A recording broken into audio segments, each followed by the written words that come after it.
다 함께 말씀 보시겠습니다. 오늘 주신 하나님의 말씀은 잠언 22장 1절에서 16절까지의 말씀입니다. 잠언 22장 1절에서 16절까지의 말씀을 한 목소리로 합독하시겠습니다. 많은 재물보다 명예를 택할 것이요 은이나 금보다 은총을 더욱 택할 것이니라. 가난한 자와 부한 자가 함께 살거니와 그 모두를 지으신 이는 여호와시니라. 슬기로운 자는 재앙을 보면 숨어 피하여도 어리석은 자는 나가다가 해를 받느니라. 겸손과 여호와를 경외함의 보상은 재물과 영광과 생명이니라. 패역한 자의 길에는 가시와 올무가 있거니와 영혼을 지키는 자는 이를 멀리하느니라. 마땅히 행할 길을 아이에게 가르치라. 그리하면 늙어도 그것을 떠나지 아니하리라. 부자는 가난한 자를 주관하고 빚진 자는 채주의 종이 되느니라. 악을 뿌리는 자는 재앙을 거두리니 그 분노의 기세가 쇠하리라. 선한 눈을 가진 자는 복을 받으리니 이는 양식을 가난한 자에게 주민이라. 가난한 자를 쫓아내면서 다툼이 쉬고 싸움과 수욕이 그치느니라. 마음의 정결을 사모하는 자의 입술에는 덕이 있으므로 임금이 그의 친구가 되느니라. 여호와의 눈은 지식 있는 사람을 지키시나 사악한 사람의 말은 패하게 하시느니라. 게으른 자는 말하기를 사자가 밖에 있은즉 내가 나가면 거리에서 찢기겠다 하느니라. 음녀의 입은 깊은 함정이라. 여호와의 노를 당한 자는 거의 빠지리라. 아이의 마음에는 미련한 것이 얽혔으나 징계하는 채찍이 이를 멀리 쫓아내리라. 이익을 얻으려고 가난한 자를 학대하는 자와 부자에게 주는 자는 가난하여질 뿐이니라. 아멘. 오늘 함께 보신 잠언 22장의 말씀에는 재물에 관한 교훈이 여러 차례 등장합니다. 1절에서부터 재물과 물질이라는 가치보다 명예나 은총과 같은 사람과의 관계에 관련한 가치를 더욱 우월한 가치를 부여하고 있는 것을 볼 수 있습니다. 재물과 물질을 맹목적으로 추구하는 것에 대해서 옛부터 동서양에서도 주의를 표시하며 사회적으로 또 상대적으로 다른 가치들보다 낮게 여기곤 했습니다.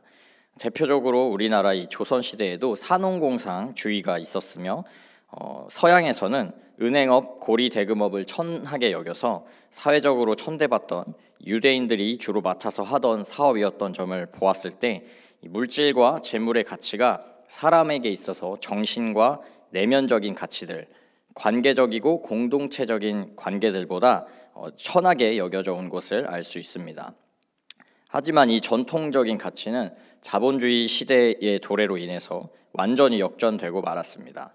누구보다 삶을 살아가시면서도 체감하시면서 잘 알고 계시듯이 지금 이 시대는 돈이 최고인 시대이며 돈이 없으면 인간 존엄성도 보호할 수 없는 물질 만능의 시대가 되어버렸습니다. 그러나 물질 만능주의의 자본주의 체제도 인류에게 행복을 보장하는 완전한 유토피아와 같은 체제가 될 수는 없었는데요. 자본주의의 가장 큰 약점이고 문제인 이 빈익빈 부익부, 부의 쏠림 현상으로 인해서 이전에는 겪어보지 못한 전 세계적인 그 부작용이 터져 나오고 있는 것을 볼 수 있는 것이 지금의 현실입니다. 그렇다면 그리스도인으로서 하나님의 자녀된 우리들은 돈과 재물에 대해서 어떤 입장을 가져야 하는 것일까요? 사회적으로도 부자와 가난한 자들의 갈등이 극에 달하여서 들어가는 사회적 비용이 다 계산할 수 없는 이 시대 속에서 무엇이 성경적이며 무엇이 우리가 취해야 할 자세인지 함께 살펴보기를 원합니다. 먼저 세상과 사회는 부요한 자들을 향하여서는 부정한 방법으로 인간성도 포기하며 돈을 벌었다고 비난하기 일쑤입니다. 또 그 쌓은 부를 혼자만 쥐고 나누지 않는 것에 대해서도 손가락질하며 심지어 강제로 그것을 빼앗기도 하는 것이 세상과 사회의 모습입니다. 반대로 가난한 사람들을 향하여서는 개인의 게으름과 능력의 부족이라 평가하면서 그 모든 가난의 책임을 한 사람에게만 돌리며 아무리 노력해도 가난을 벗어날 수 없는 구조적인 불합리함에는 눈을 돌리곤 합니다. 그리하여 그 갈등이 극에 달해서 이념의 대립과 실제 물리적인 대립, 최악의 경우 전쟁까지도 불사르며 누구 하나 평안하고 행복하지 않은 세상을 만들어 갑니다. 이 모든 것이 아담의 원죄로 인해 시작된 인간 스스로 주인 되어 살아야만 하는 사망과 저주의 굴레로 인한 결과로 볼 수 있습니다. 타락한 사람은 스스로 성을 쌓고 재물을 쌓아 그것에 의지하여 남을 착취하지 않으면 살아갈 수 없다 믿기 때문에 일어나는 일들입니다. 그러나 오늘 말씀 2절에는 그 모든 옛 아담들의 문제 넘치는 세상 속에서도 가난한 자와 부자 모두를 지으신 이가 하나님 한 분이시라는 것을 분명하게 밝히고 있습니다.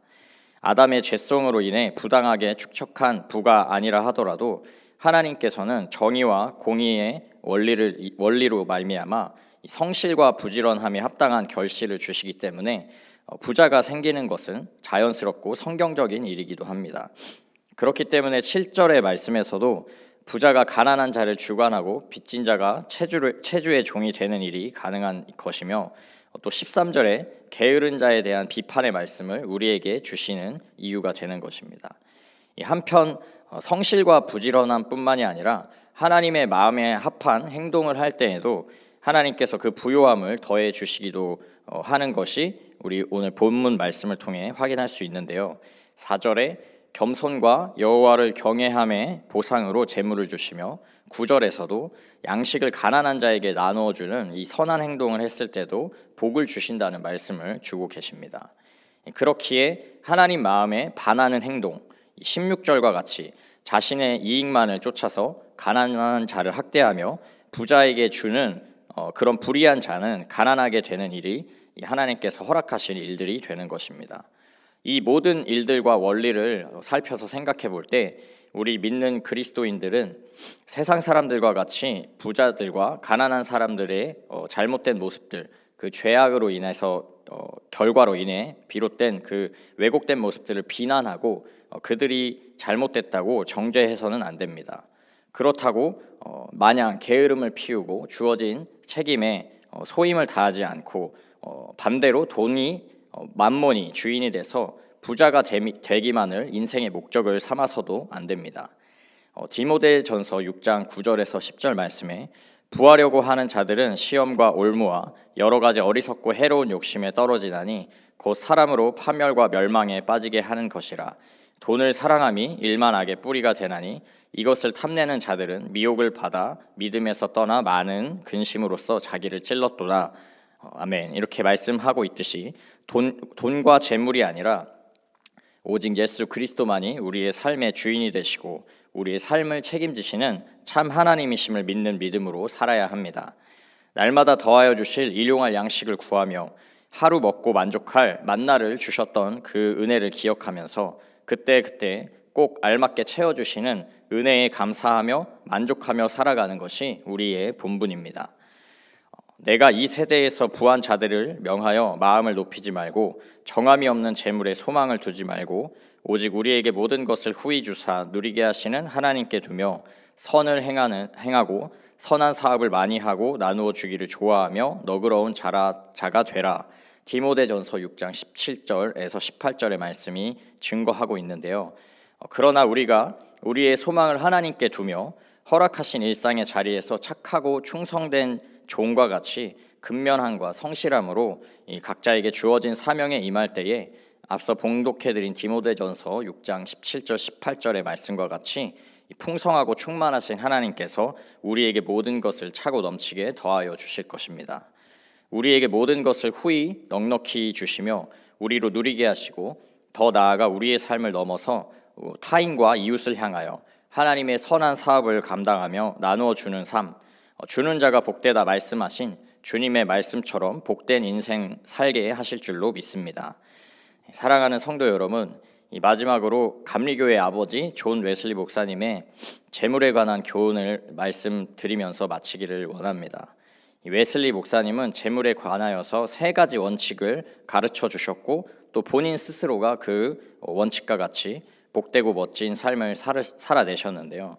어떤 재물도 이 땅에 하나도 남기지 않고 다 나누어 주시면서 하나님 아버지 품으로 돌아가셨습니다.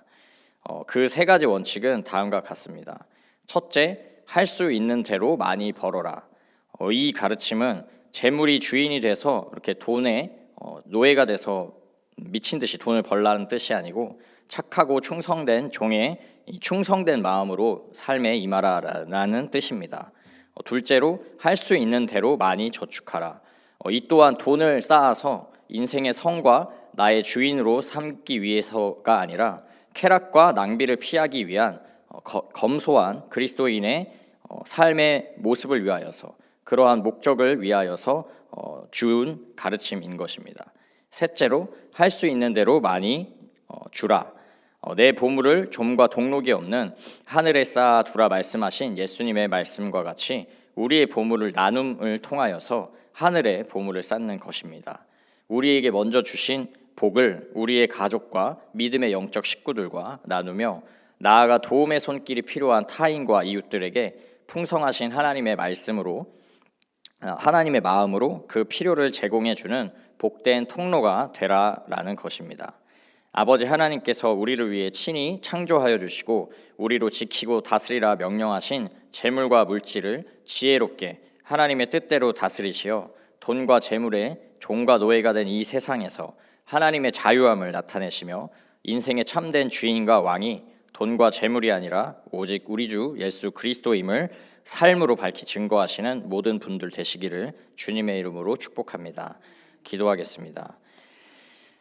사랑과 은혜가 충만하신 하나님, 말씀으로 세상을 창조하시며 하나님의 형상 닮은 우리에게 다스리고 통치하라 명령하신 주님, 원수 마귀 사단으로 인해 뒤집힌 세상의 가치가 온전히 회복되며 돈과 재물 아닌 오직 살아계신 한 분 하나님만이 모든 사람의 주인 되시는 은혜의 역사를 허락하여 주옵소서.